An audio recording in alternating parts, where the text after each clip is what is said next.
In the early 19th century, Britain faced a growing trade deficit with China due to high demand for luxury goods like tea, silk, and porcelain.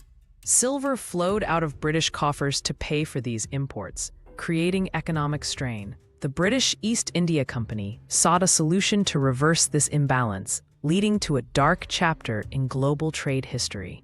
This economic pressure set the stage for Britain's involvement in the opium trade, a decision that would have devastating consequences. To address its trade deficit, Britain turned to opium, a highly addictive drug produced in Bengal under the monopoly of the British East India Company.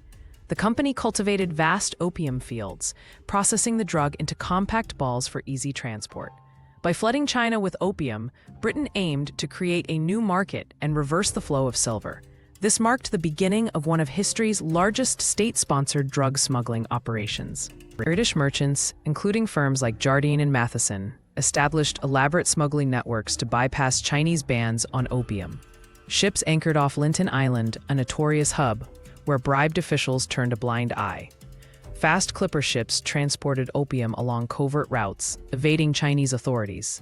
This illicit trade flourished, with millions of addicts fueling Britain's profits and deepening China's crisis. Alarmed by the social and economic devastation, Emperor Daoguang appointed Lin Zexu to suppress the opium trade.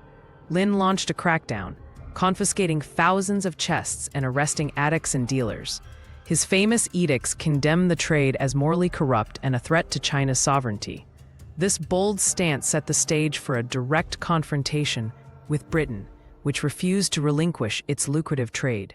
In a defiant act, Lin Zexu ordered the destruction of 20,000 chests of opium at Humen. Workers dissolved the drug in lime pits, rendering it unusable. This public display of resistance infuriated British merchants who demanded retaliation. The destruction became a rallying cry for Britain, which used it as a pretext to declare war, framing its aggression as a defense of free trade. In 1840, Britain launched the First Opium War, bombarding Chinese ports with its superior navy. The HMS Nemesis, a state-of-the-art ironclad, decimated outdated Chinese junks. Coastal forts fell as Britain exploited China's technological inferiority. The war was a brutal demonstration of imperial power, with Britain prioritizing profit over sovereignty or human cost. The war ended with the Treaty of Nanking, a humiliating agreement forced upon China. Britain gained Hong Kong, opened 5 treaty ports, and extracted massive reparations. The Qing Dynasty, weakened and desperate, signed under duress. This unequal treaty marked the beginning of China's century of humiliation and set a precedent for further imperial exploitation. Opium addiction ravaged Chinese society, with cities overrun by dens and emaciated users. Families were torn apart as addicts sold everything for the drug. The social fabric unraveled, while British merchants profited immensely. This human tragedy starkly contrasted with Britain's rhetoric of civilizing China, exposing the hypocrisy of imperial justification. In Britain, the war was framed as a mission to civilize China and promote free trade.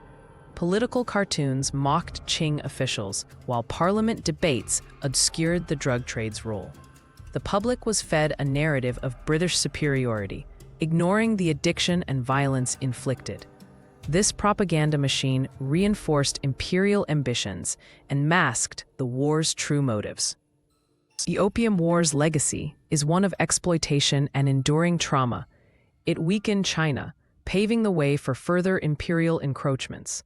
The century of humiliation left deep scars, while Britain's profits from opium fueled its industrial rise. Today, the war stands as a stark reminder of the brutality of colonialism and the lengths empires will go to maintain power.